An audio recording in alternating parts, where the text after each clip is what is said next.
Ciao a tutti, benvenuti e bentornati. Vorrei fare questo nuovo video sulla rubrica artista a tempo pieno, che questi video hanno l'intento di aiutare le persone a capire com'è questo mestiere, insomma, dell'artista. Adesso vediamo un po' questo termine, che cosa significa. Io avevo fatto dei video che poi vi metto qui in descrizione su come classificare l'artista a livello professionale. Ho dato varie classificazioni, definizioni, però che cosa ci sta prima di questo? Cosa avviene prima di questo? Oggi ne parliamo in questo video. Allora, cerchiamo di capire qual è la differenza che c'è tra definirsi disegnatore, pittore e dal definirsi artista e anche dal definirsi professionista, cioè quando ci possiamo definire così, così e così. Bene, adesso oggi spiegheremo questa cosa qui in modo molto molto semplice. Per essere definiti disegnatori o pittori non basta disegnare o dipingere, ma la cosa necessaria è che noi sappiamo a livello teorico e pratico tutto su quella materia a un livello tale che non ci devono più essere segreti su quella disciplina, ok, artistica. Quindi raggiungere dei livelli molto molto alti. Chi è agli inizi, quindi parliamo di chi è autodidatta per esempio, oppure quindi un principiante o anche un dilettante, oppure un apprendista, colui che apprende da un maestro le varie tecniche, quindi quando si è agli inizi che si disegna e si dipinge, non possiamo ancora definirci disegnatori o pittori, ma possiamo definirci appunto degli apprendisti, non ancora dei professionisti, perché ancora non lo siamo, dobbiamo ancora imparare. Quindi prima di arrivare a definirsi disegnatori e pittori ci vuole tanto, tanto mestiere, tanto lavoro. Allora, ci sono delle cose che ci fanno capire, quindi che siamo pronti per essere definiti dei disegnatori o dei pittori. Certo, per esempio, una cosa che ci viene molto in aiuto è quando iniziamo, nel mentre studiamo la tecnica, a lavoricchiare un po'. Quindi siamo ancora apprendisti, però riusciamo bene o male a fare determinate cose. Le persone vedono quello che noi facciamo e ci chiedono casomai di vendere qualcosa, ci chiedono casomai delle commissioni. Ecco, questo per esempio è già un inizio, significa che non siamo proprio malaccio, ok? Quindi già questo ci aiuta a capire che stiamo sulla strada giusta, ma è soltanto l'inizio, perché non è questo che determina il livello per potersi definire disegnatori o pittori. Poi ci può appunto occasionalmente capitare di vendere qualcosa, soprattutto di commissionare qualcosa. Allora, qui riusciamo a capire qual è il nostro livello. Innanzitutto, lavorando occasionalmente significa che noi non facciamo nessun tipo di pubblicità, non mettiamo prezzi in giro, non mettiamo manifesti, non facciamo niente, non diciamo niente a nessuno, ma il passaparola, cioè ha girato un po' e quindi sono gli altri che vengono da te, sono i clienti che vengono da te e ti cercano. Quindi non sei tu con la pubblicità come il commercio che cerchi il cliente, ma è il cliente che viene da te. Allora, cosa succede? Quando questi clienti iniziano a essere parecchi, il lavoro non è più da che era occasionale, quindi ogni tanto, non è più così che viene fatto sporadicamente, ma diventa più assiduo, cioè continuativamente, no? E quindi lì diventa un altro paio di maniche, tant'è che quando da occasionale si passa a continuativo, e lì anche a livello fiscale, di legge, devi aprire la partita IVA perché stai facendo commercio, anche se tu non fai pubblicità, però il passaparola è così forte che alla fine c'è una continuità delle richieste assidue e quindi là sei costretto ad aprire la partita IVA, no? Perché le richieste sono alte. Per esempio questa cosa qui potrebbe già essere un indizio che ti fa capire se sei arrivato o meno a un livello alto, insomma, e quindi al punto tale che ti puoi definire disegnatore o pittore. Ma vediamo per gradi perché alla fine c'è tutta questa richiesta. Io ve lo dico, quando si iniziano a vendere le prime opere, i primi lavori, i prezzi non si sanno, ok? Non si sa come attribuire il prezzo a un quadro, a un disegno, si va un po' a caso e il più delle volte, diciamo il 100% delle volte si sbaglia il prezzo e quindi si mettono prezzi più bassi. L'ho fatto anch'io, cioè insomma lo fanno tutti, ok? Io sapevo pure come mettere i prezzi, sbagliavo lo stesso, cioè c'è un metodo matematico per farlo, lo sbagliavo lo stesso, cioè proprio era purissimo, io dovevo sbagliare questi prezzi pure io all'inizio, con tutto che mi ero preparata, ma fatto sta che mi avevano preparato, perché il mio maestro mi aveva detto, però io lo sbagliavo. Vabbè, lasciamo perdere queste cose, comunque sia. Capita che le prime volte i primi quadri si sa si sbagliano i prezzi e quindi ti dicono che sei anche economico, cioè, perché in realtà tu rispetto a quello che si fa nel mercato poi locale, al tuo livello, sei troppo economico perché metti i prezzi troppo bassi. È ovvio che se tu metti i prezzi bassi, tra l'altro stai facendo una concorrenza sleale senza saperlo, perché se tu sul mercato sono persone che mettono un prezzo perché ci vuole quel tot di tempo, hanno quel tipo di valore le cose, tu lo metti a meno, ovvio vengono tutti da te, no? Però fai una concorrenza sleale, inconsapevolmente sbagli e quindi fai questa concorrenza sleale e però ti si ritorce contro perché? Perché innanzitutto inizi a avere ovviamente più clientela. Quindi il fatto di avere più clienti potrebbe essere o per il più delle volte è perché si sbaglia i prezzi, ragazzi, all'inizio, e invece il secondo motivo è perché si è molto bravi, ok? E quindi si è ricercati. Ma il più delle volte è perché i prezzi si sbagliano. Infatti, quando poi si aggiusta il tiro, si mette il giusto prezzo, allora lì si vede se effettivamente si avvicinavano a te perché eri economico oppure perché eri bravo. Quando tu alzi poi il prezzo, quindi metti il prezzo giusto, lo alzi per forza, quindi lo metti nella media di quello che deve essere il valore di quello che fai. Se tu vedi che c'hai un fortissimo calo, non viene più nessuno, non ti cerca più nessuno perché tu non hai aperto una partita IVA, non è che ti sei messa a fare la professione, che no, stai facendo lavoro occasionale, ti chiamano loro, tu non cerchi nessuno, sono loro che cercano te. Nel momento in cui tu vedi che c'è un calo pazzesco e non ti chiama più nessuno, allora ragazzi, tutta quella ricerca per i tuoi quadri era dettata dal fatto che eri economico, eri economica, ok? Quindi non perché fossi particolarmente bravo.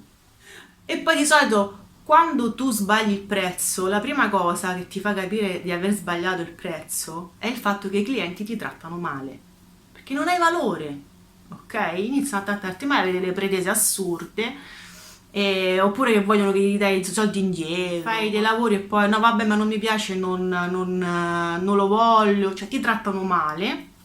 Già questo ti fa capire che hai sbagliato a mettere i prezzi.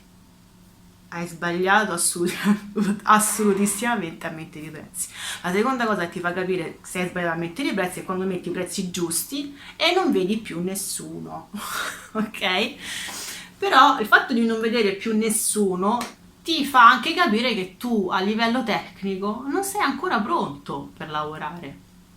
Perché se quello era il prezzo e comunque una cosa sì carina, bene o male me la compro. Però se alzi il prezzo, vabbè, per quello che fai non ne vale la pena, non te lo compro più. Allora vuol dire che venivano da te soltanto perché eri economico, ma se poi non vedi che torna nessuno, comunque non c'è un giro, vuol dire che il tuo livello ancora non è non è sufficientemente adeguato per le commissioni, ok? E quindi devi lavorare ancora per studiare bene la tecnica, per arrivare a dei alti livelli. Se tu invece appunto alzi il prezzo, metti il prezzo giusto, il giusto valore, vedi che sì, qualcuno se ne va, perché quelli appunto gli scremi vanno via, qualcuno resta, e però non c'è tutto questo grande calo, probabilmente stai andando abbastanza bene pure con la tecnica, no?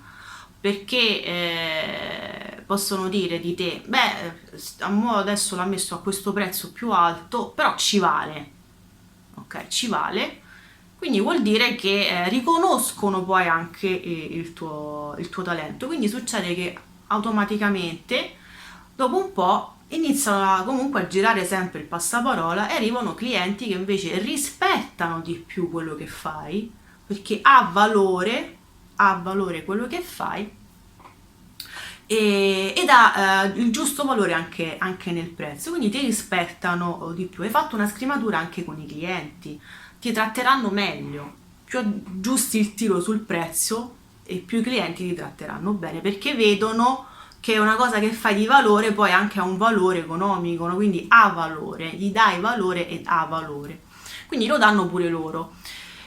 Allora lì tu ti dici, ok, quindi sono pronto per aprire una partita IVA, sono pronto per definirmi disegnatore o pittore? No, ancora no. C'è l'ultimo, diciamo, livello, stadio da superare. Dopo quello, praticamente nella pratica inizi a capire che sì, sono diventato un disegnatore oppure un pittore. E vi dico qual è. Vi capiterà che mettendo i prezzi giusti, la vostra tecnica è buona, a un certo punto inizieranno ad aumentare queste richieste senza che voi fate nessun tipo di pubblicità, ok? Senza mettere manifesti, mettere prezzi, mettere niente, senza fare niente di commerciale, con il passaparola, se voi siete veramente bravi, quindi qui è il merito che vi paga, vi ripaga, inizierete ad avere molte richieste e qui sta il punto focale. Adesso arriva il punto focale che dice ok, sto facendo tutto giusto ok, adesso questo arriva il momento focale perché è l'ultimo stadio da superare. Ce la faccio a sostenere la mole di lavoro? Il più delle volte no. Il più delle volte vi troverete a rifiutare le commissioni che vi chiedono perché non ce la fate con i tempi. Se voi non ce la fate a realizzare dei disegni, delle pitture nei tempi richiesti, vuol dire che non siete ancora pronti, perché voi ancora non siete entrati nell'automatismo, cioè bisogna arrivare a un certo tipo di livello per potersi definire disegnatori o pittori. Significa che tu devi sapere benissimo, sia nella teoria che nella pratica, quello che stai facendo. Cioè le cose le fate in modo automatico, non ci pensate più. Non ci state più a ragionare sopra come dovete fare, non state più studiandola. Questa cosa è diventata automatica, di conseguenza siete anche più veloci.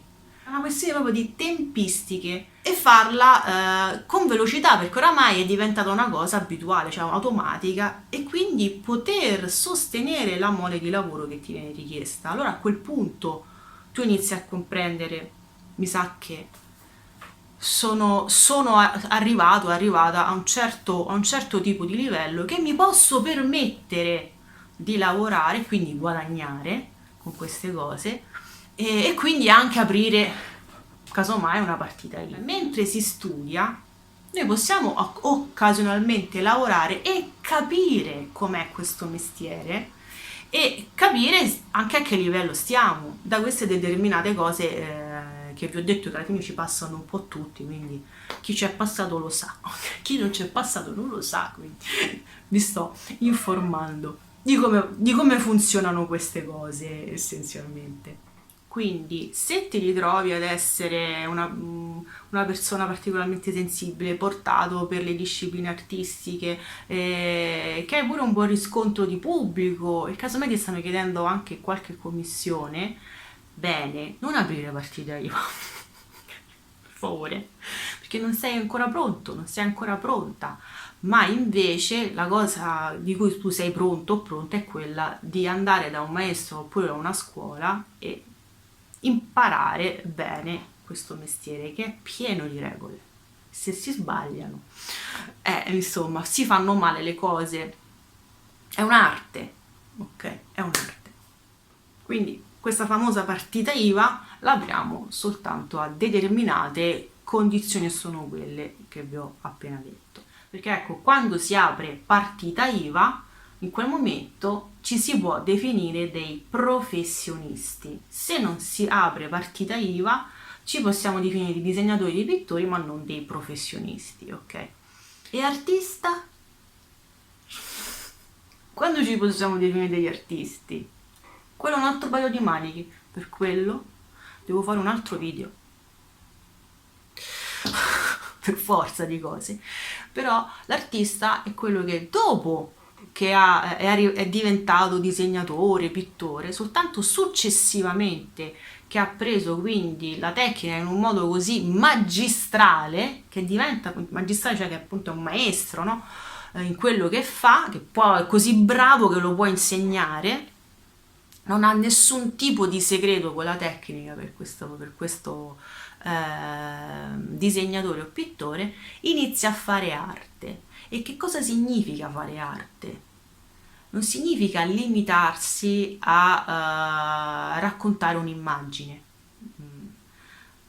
ma non è limitarsi a raccontare un'immagine, ma è raccontare la verità tramite l'immagine, che sono due cose diverse, perché l'artista è chiamato, ha una vocazione, ragazzi, è missione, l'artista, ve lo dico, è chiamato a raccontare la verità del suo tempo, la propria verità, la verità delle persone, la verità, perché l'arte è cultura, è un mezzo di conoscenza, di sapere, cioè è tutta un'altra cosa. Essere artisti è un'altra cosa. Quindi ragazzi, prima per divenirsi artisti se ne passa. E poi è abbastanza complicato essere artisti in questo periodo storico, perché praticamente è scomparso il mecenatismo, che era quella componente fondamentale che permetteva all'artista di essere poi artista. E per questo dico questa cosa, la spiegherò in un altro video perché è troppo complicata adesso, non mi dilungo troppo. Allora ragazzi, io spero che questo video vi possa essere stato utile, l'intento è quello, questi video li faccio per aiutarvi, perché non sempre tutti hanno la fortuna che a volte mi dico alla fine sono stata fortunata perché ho conosciuto questo, sai, in un certo ambiente, ho capito determinate cose, però non è che tutti hanno la possibilità di no, confrontarsi, scambiare le opinioni con altri artisti, professionisti, o aver avuto degli insegnanti, dei professionisti ad alto livello, perché io ho avuto degli insegnanti, cioè dei professionisti a livello nazionale, internazionale, quindi ad altissimi livelli, che mi hanno educata fin da subito a fare le cose con professionalità.